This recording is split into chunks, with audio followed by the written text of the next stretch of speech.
बाबा मेरी यादों को सीने में समा लेना। बाबा मेरी यादों को सीने में समा लेना। बस तुझ में ही खो जाऊं, यूं गले से लगा लेना। बाबा मेरी यादों को सीने में समा लेना।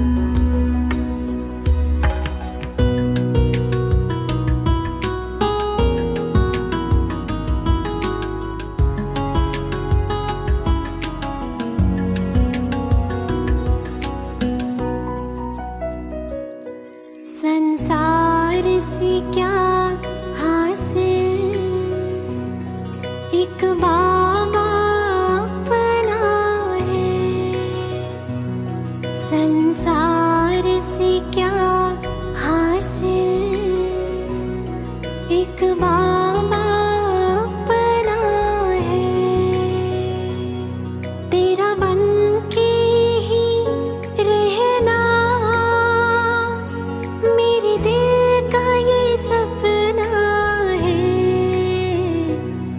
जीवन के पग पग में मेरे संग तो सदा चलना। बाबा मेरी यादों को सीने में समा लेना।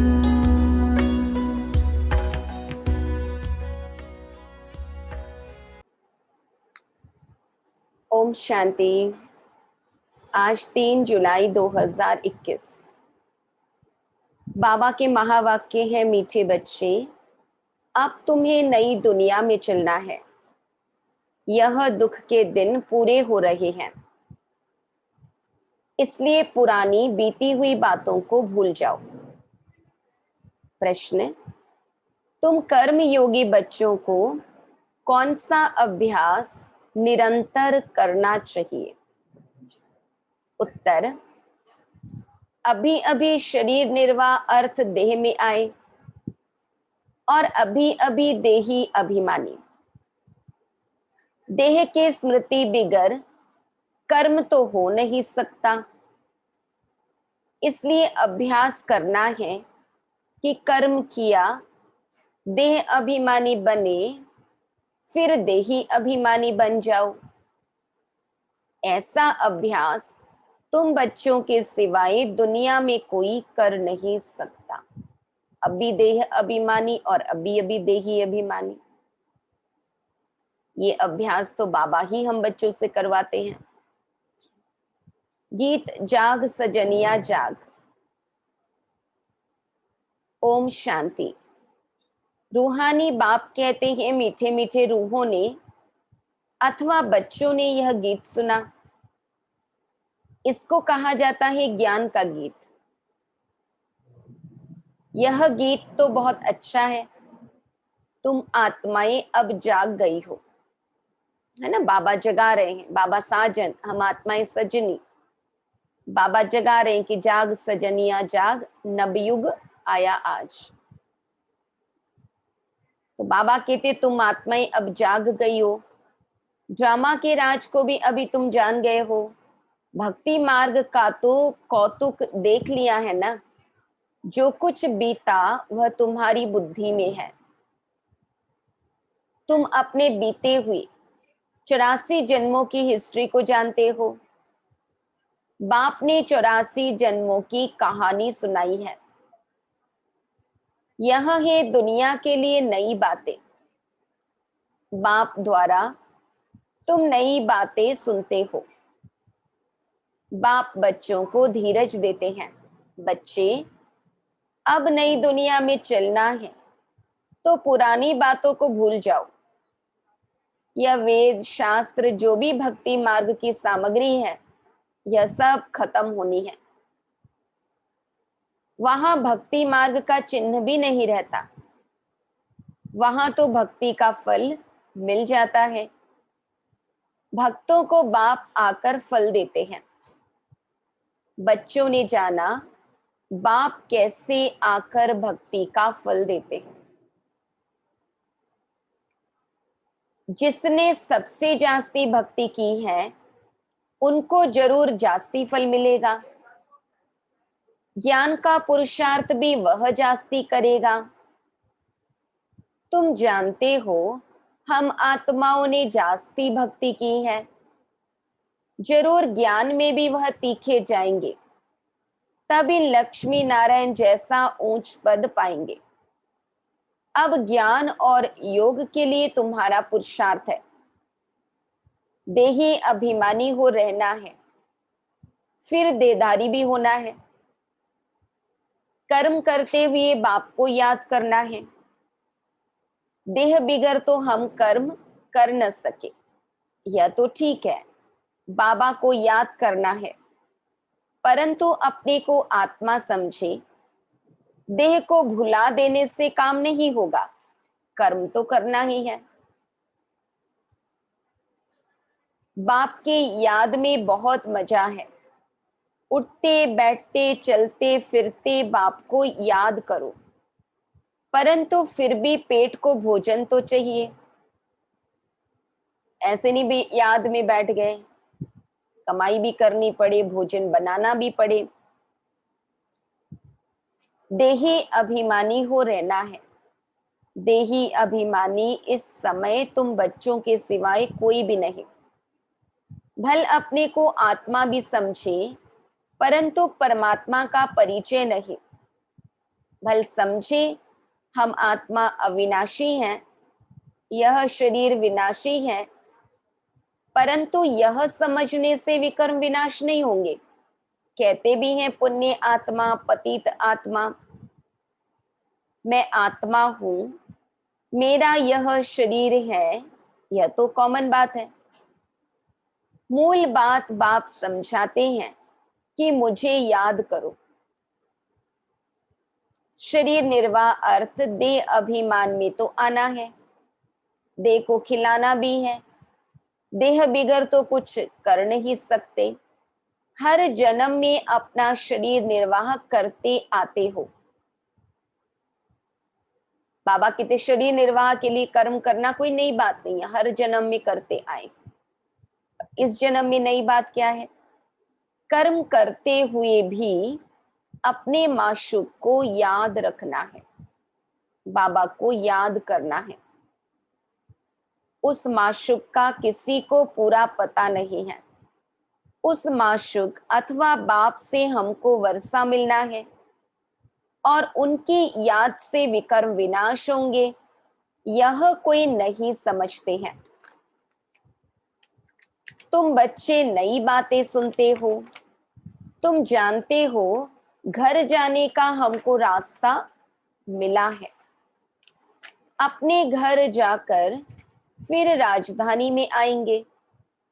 बाबा नया मकान बनाते हैं तो जरूर दिल होगी ना कि उसमें जाकर बैठे।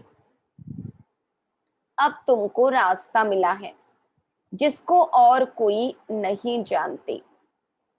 कितने भी यज्ञ तप आदि करते, माथा फोड़ते रहते हैं, सदगति को पा नहीं सकेंगे, सदगति को पा नहीं सकते। इस दुनिया से उस दुनिया में जा नहीं सकते, यह भी समझना चाहिए। शास्त्रों में लाखों वर्ष लिख दिया है, इसलिए मनुष्यों की बुद्धि काम नहीं करती है। तुम अच्छी रीति समझ सकते हो, कल की बात है। भारत तो स्वर्ग था। हम आदि सनातन देवी देवता धर्म वाले थे। देवी देवता धर्म बहुत सुख देने वाला है। भारत जैसा सुख कोई भी पा नहीं सकता। स्वर्ग में तो और कोई धर्म वाला जा न सके, तुम्हारे जैसा सुख और कोई को हो न सके, कितना भी प्रयत्न करे। स्वर्ग का सुख बाबा कहते किसी और को नहीं मिल सकता। धन खर्च करे, फिर भी स्वर्ग में जो सुख है वह मिल न सके। अब कलयुग में सतयुग का सुख तो हो नहीं सकता, नरक में स्वर्ग का सुख तो हो नहीं सकता। किसको हेल्थ होगी तो वेल्थ नहीं होगी, किसको वेल्थ होगी तो हेल्थ नहीं होगी। यह है ही दुख की दुनिया। तो अब बाप कहते हैं, हे आत्माएं जागो, तुमको अब ज्ञान का तीसरा नेत्र मिला है। कितनी जागृति आई है। तुम सारी दुनिया की हिस्ट्री ज्योग्राफी जानते हो। बाप जानी जाननहार है ना। इसका मतलब यह नहीं कि सबके दिलों को जानता है। यह कौन है, कितना समझाते हैं, यह कहाँ तक पवित्र रहते हैं, कहाँ तक बाबा को याद करते हैं। मैं हर एक का यह ख्याल क्यों बैठ करूं, कौन कितना याद करता आदि। बाबा कहते हैं, हम तो रास्ता बताते हैं कि तुम आत्माओं को अपने परम पिता परमात्मा को याद करना है। इस सृष्टि चक्र को बुद्धि में रखना है। देही अभिमानी तो जरूर बनना है। देह अभिमानी बनने के कारण तुम्हारी यह दुर्गति हुई है। अब तुमको बाप को याद करना है। रहस्य व्यवहार में रहते कमल फूल समान बनना है। स्वदर्शन चक्रधारी भी तुम हो। देवताओं को तो शंख आदि नहीं है। यह ज्ञान शंख आदि तुम ब्राह्मणों को है। सिख लोग शंख बजाते हैं, बहुत बड़ा आवाज करते हैं। तुम भी यह ज्ञान बैठ देते हो तो बड़ी सभा में लाउड स्पीकर लगाते हो। तुमको यहाँ लाउड स्पीकर लगाने की दरकार नहीं। अब बाबा के समय में तो थोड़ी संख्या थी, तो बिना लाउड स्पीकर के भी काम चलता था। बाबा कहते टीचर पढ़ाएंगे तो लाउड स्पीकर लगाएंगे क्या। यहाँ तो सिर्फ शिव बाबा को याद करना है तो विकर्म विनाश होंगे। मैं सर्वशक्तिवान हूं ना। तुम लाउड स्पीकर लगाते हो कि आवाज दूर दूर तक सुनने में आए।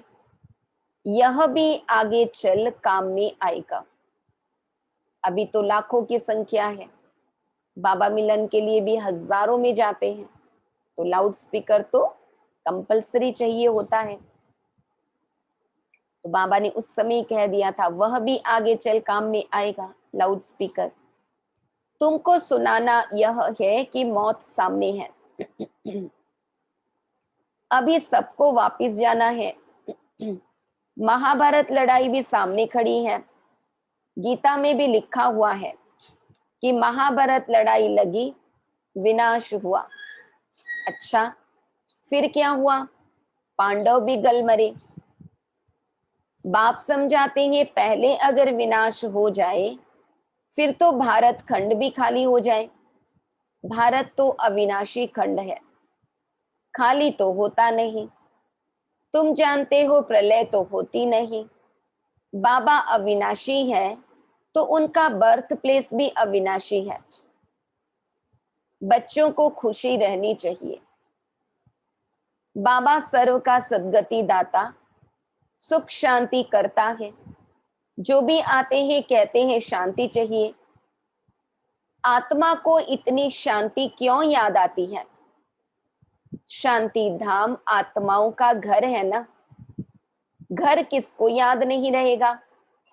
विलायत में कोई मरता है तो चाहते हैं इनको अपनी जन्मभूमि में ले जाएं।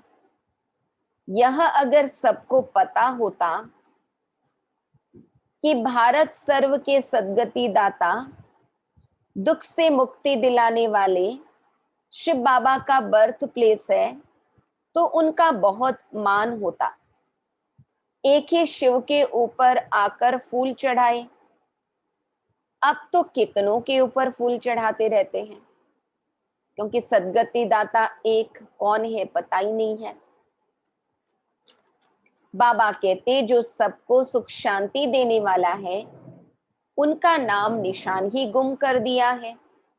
जो बाप को अच्छी रीति जानते हैं वही वर्षा लेने का पुरुषार्थ करते हैं। जो जितना सही रीति से एक्यूरेट बाबा को, भगवान को जानता है, वो उतना ही सीरियसली भगवान की श्रीमत पर चलता है। मेरा नाम ही है दुख हरता सुख करता, दुख से लिबरेट करके क्या करेंगे? तुम जानते हो शांति धाम में शांत रहते हैं, सुख धाम में सुख है। शांति धाम की जगह अलग, सुख धाम की अलग जगह। यह तो है ही दुख धाम, सबको इस समय दुख ही दुख है। अभी तुम जानते हो हम ऐसे सुख में जाते हैं जहां 21 जन्म कोई प्रकार का दुख नहीं रहेगा। नाम ही है सुख धाम। कितना मीठा नाम है। बाप कहते हैं तुमको कोई तकलीफ नहीं देते हैं, सिर्फ बाप को और वर्षे को याद करना है, अपने को आत्मा समझना है। यह ज्ञान तुमको बाबा सिखला रहे हैं। सतयुग में आत्मा का ज्ञान है। हम आत्मा यह शरीर छोड़ दूसरा जन्म लेंगे। इसको आत्म अभिमानी कहा जाता है। यह है रूहानी नॉलेज जो और कोई दे न सके। रूह को रूहानी बाप आकर नॉलेज देते हैं। हर 5000 वर्ष बाद देते हैं। मनुष्य तो बिल्कुल ही घोर अंधियारे में है। अब तुमको रोशनी मिली है। तुम अज्ञान नींद से जागे हो। सभी सजनियों का साजन है एक बाप। बाप कहते हैं मैं तुम्हारा बाप भी हूं, साजन भी हूं, गुरुओं का गुरु भी हूं, सुप्रीम टीचर हूं।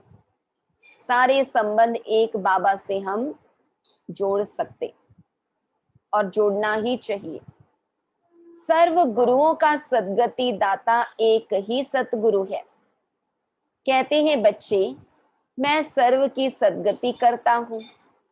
गति के बाद सद्गति होती है।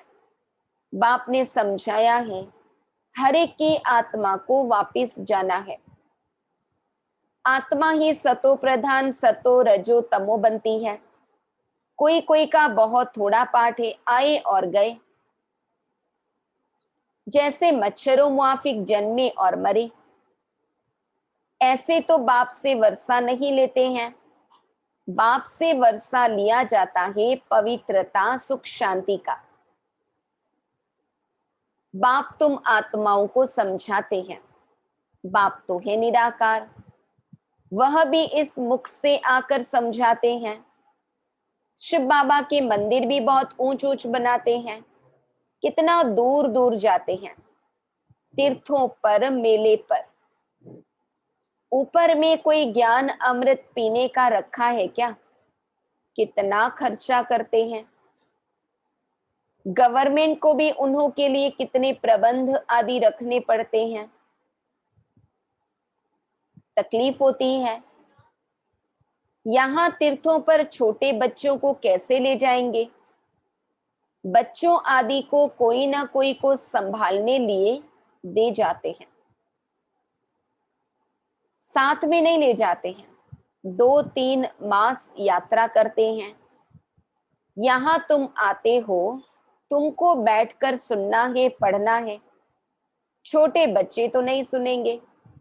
बाबा कहते जैसे तीर्थों पर बच्चों को नहीं ले जाते, वैसे बाबा के घर मधुबन आते तो भी बच्चों को नहीं ले जाना होता, क्योंकि उनके पिछाड़ी बुद्धि रहती है। फिर ज्ञान योग में बुद्धि जैसे जितना लगाना चाहिए नहीं लग पाता है, तो इसलिए बाबा की मना होती है। बाबा कहते हैं यहाँ तुम आए ही हो योग और ज्ञान सीखने। बाप बैठ ज्ञान सुनाते हैं, तो कोई आवाज आदि नहीं होना चाहिए, नहीं तो अटेंशन जाता है। शांति से बैठकर अटेंशन देकर सुनना है। योग तो बहुत सहज है, कुछ भी काम करते रहो, बुद्धि का योग वहां लगा रहे। बाबा की याद रहने से कमाई बहुत जबरदस्त होती है। तुम जानते हो हम एवर हेल्दी बनेंगे, अपने साथ बातें करनी होती है, बाबा की याद में रहकर भोजन भी अपने हाथ से बनाना है, हाथों से काम भी करो, बाकी याद करो अपने बाप को, तुम्हारा भी कल्याण होगा और याद में रहने से चीज भी अच्छी बनेगी। बाबा कहते तुमको विश्व की बादशाही मिलती है, तुम यहाँ आते ही हो लक्ष्मी नारायण बनने।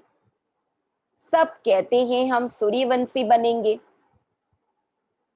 तुम जानते हो हमारे मम्मा बाबा इस समय ब्रह्मा सरस्वती हैं, दूसरे जन्म में लक्ष्मी नारायण बनेंगे, भविष्य में कोई क्या बनेंगे ऐसे किसके जन्म का पता नहीं है।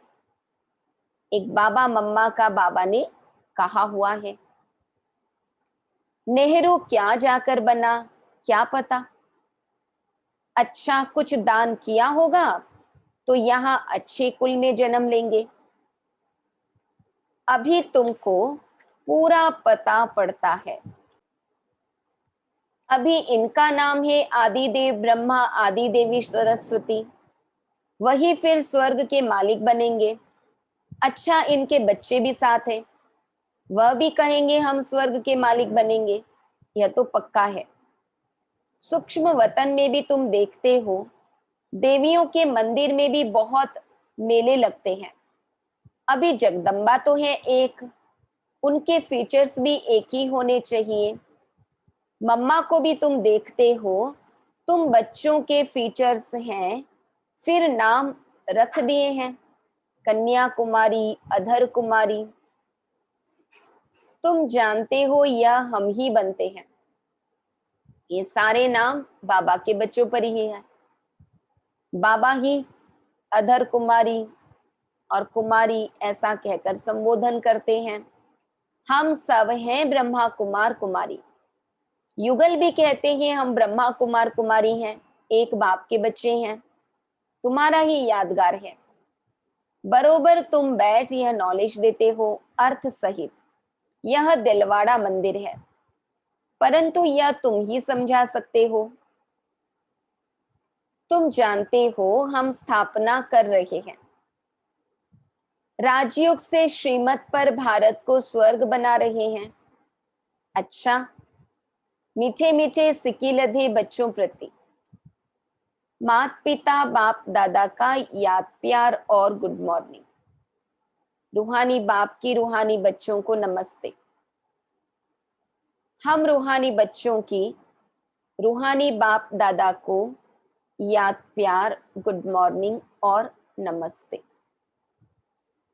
धारणा के लिए मुख्य सार, ज्ञान और योग पर पूरा पूरा अटेंशन देना है, सुनने समय बहुत शांत एकाग्र चित्त होकर बैठना है, कर्म योगी भी बनना है। बाप ने जो घर का रास्ता बताया है वह सबको बताना है। स्वदर्शन चक्रधारी बनने के साथ साथ ज्ञान शंख भी बजाना है। वरदान, एक बाप दूसरा न कोई, इस पाठ की स्मृति से एकरस स्थिति बनाने वाली श्रेष्ठ आत्मा भव। एक बाप दूसरा न कोई, यह पाठ निरंतर याद हो तो स्थिति एकरस बन जाएगी, क्योंकि नॉलेज तो सब मिल गई है, अनेक पॉइंट्स हैं, लेकिन पॉइंट्स होते हुए पॉइंट रूप में रहे, यह है उस समय की कमाल जिस समय कोई नीचे खींच रहा हो। कभी बात नीचे खींचेंगी, कभी कोई व्यक्ति, कभी कोई चीज, कभी वायुमंडल, यह तो होगा ही, लेकिन सेकंड में यह सब विस्तार समाप्त हो, एक रस स्थिति रहे, तब कहेंगे श्रेष्ठ आत्मा भव के वरदानी।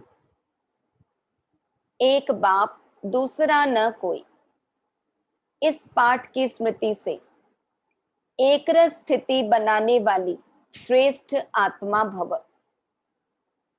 स्लोगन, नॉलेज की शक्ति धारण कर लो तो विघ्न वार करने के बजाय हार खा लेंगे। नॉलेज की शक्ति धारण कर लो तो विघ्न वार करने के बजाय हार खा लेंगे। हमें अटैक नहीं कर सकते बल्कि हार खा लेंगे। ओम शांति।